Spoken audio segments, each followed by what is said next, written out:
Bismillahirrahmanirrahim. Assalamualaikum warahmatullahi wabarakatuh. Sebelumnya perkenalkan, nama saya Indra Wahyuni, kelas X6H, NIM 1904010219. Baiklah, di sini saya akan menjelaskan terkait UTS saya, UTS Ekonomi Internasional, dosen pengampu yakni Pak Agus Salim Sunusi SEMM. Yang dimana pada UTS saya di sini terdapat 4 nomor. Jadi nomor soal yang pertama yakni jelaskan hal-hal yang mendorong munculnya perdagangan internasional. Jadi adapun hal-hal yang mendorong munculnya perdagangan internasional, yang pertama yakni perbedaan harga barang. Nah, perbedaan harga barang tersebut karena motif mencari keuntungan membuat konsumen mencari produk yang lebih murah di negara lain. Seperti itu. Kemudian yang kedua, perbedaan hasil produksi. Nah, seperti yang kita ketahui bahwa setiap negara itu hasil produksinya berbeda-beda. Nah, karena kebutuhan di negara itu kebutuhan di negara seperti di Indonesia. Kita ambil contoh, kebutuhan di negara Indonesia itu bisa dihasilkan oleh negara lain seperti misalnya Jepang. Nah, karena kan Jepang ini menghasilkan produk industri otomotif dan Indonesia menghasilkan migas dan non-migas. Seperti itu. Kemudian yang ketiga, keinginan untuk meningkatkan produktivitas. Nah, maksudnya di sini dengan spesialisasi tertentu, nah produk yang dihasilkan itu lebih berkualitas dan jumlahnya lebih banyak. Kita ambil contoh seperti Jepang, yang dimana bahwa Jepang di sini memiliki spesialisasi pada bidang industri otomotif dan elektronik seperti misalnya handphone, laptop, AC, motor dan mobil. Nah, itu di Jepang itu memiliki spesialisasi seperti itu. Produk yang dihasilkan itu lebih berkualitas dan jumlahnya lebih banyak. Nah, itulah tadi hal-hal yang mendorong munculnya perdagangan internasional. Nah, sebenarnya itu lebih banyak, itu masih banyak, tapi di sini saya akan menjelaskan terkait poin-poin pentingnya saja. Kemudian pertanyaan yang kedua, Jessica memesan 1000 unit motor Suzuki kepada Tuan Suzuka di Tokyo, Jepang. Jadi di sini kita ambil contoh bahwa Jessica berada di Indonesia dan ingin memesan 1000 unit motor Suzuki kepada Tuan Suzuka yang berada di Jepang, di Tokyo. Kemudian gambarkan transaksi ekspor impor tersebut dengan mekanisme letter of credit. Nah, di sini saya sudah menggambarkan mekanisme letter of credit. Sebenarnya ini lebih baik dijelaskan melalui papan tulis, menggunakan papan tulis. Akan tetapi di sini posisinya saya berada di rumah dan saya tidak memiliki papan tulis, jadi saya akan menjelaskannya secara sederhana. Nah, jadi di sini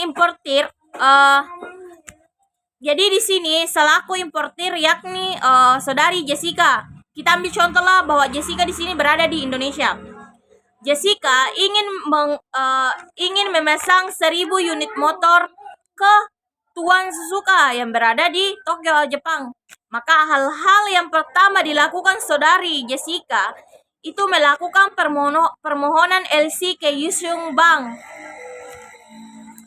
Nah, kemudian Yishun Bank di sini akan meneruskan letter of credit ke bank negosiasi. Nah, selanjutnya bank negosiasi di sini akan menyerahkan LC ke eksportir atau Tuan Suzuka.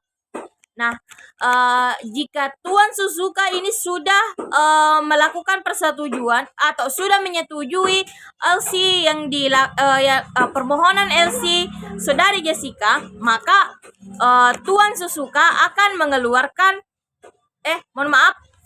Tuan Suzuka akan meneruskan LC ke karir. Nah, ketika karir sudah menyetujui, maka karir akan mengeluarkan bill of loading.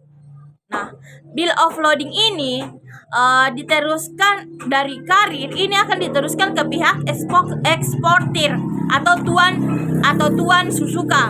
Nah, maka Tuan Suzuka akan meneruskan bill of loading ke bank negosiasi. Kemudian bank negosiasi ini akan meneruskan kembali bill of loading ke Isung Bank. Nah, setelah melakukan penyerahan bank negosiasi ke Isung Bank, maka Isung Bank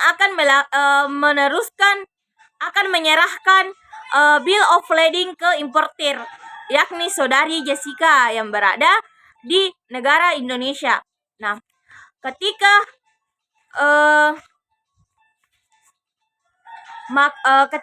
Jessica sudah menerima bill of loading, maka di sini sebelum terjadinya penyerahan barang antara importir dengan karir, maka di sini saudari Jessica akan melakukan pembayaran. Nah, baik itu pembayaran dilakukan secara cash ataupun kredit, itu tergantung kesepakatan antara importir dengan eksportir, antara saudari Jessica dengan Tuan Suzuka.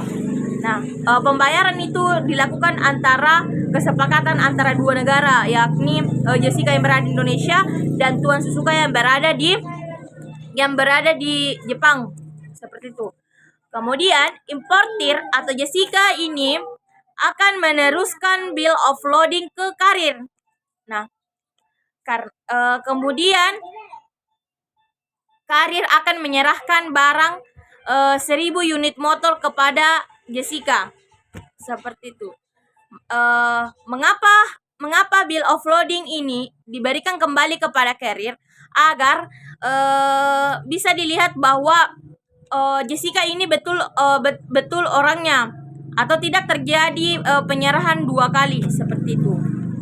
Jadi itulah mekanisme yang transaksi ekspor impor yang dilakukan dengan mekanisme letter of credit. Jadi begini.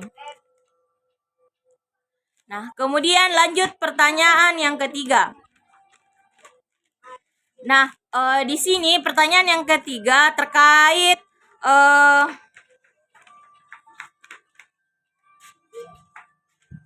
jadi pertanyaan yang ketiga. Nah, salah satu contohnya bahwa di sini ada dua negara, yakni negara Asterix dengan negara Oblimix, yang dimana pada dua negara tersebut ini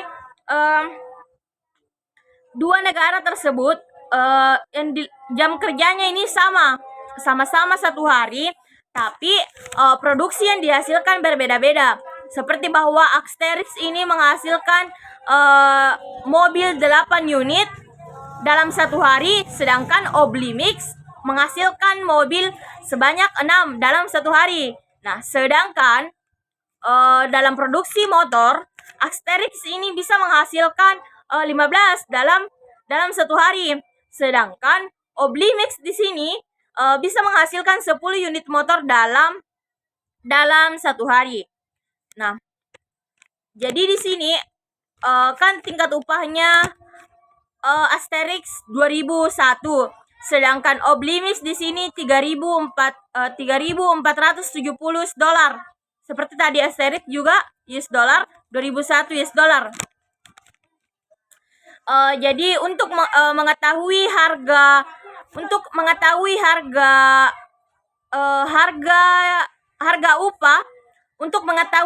upah dalam 1 hari, jadi 2001 itu tingkat upah dibagi dengan output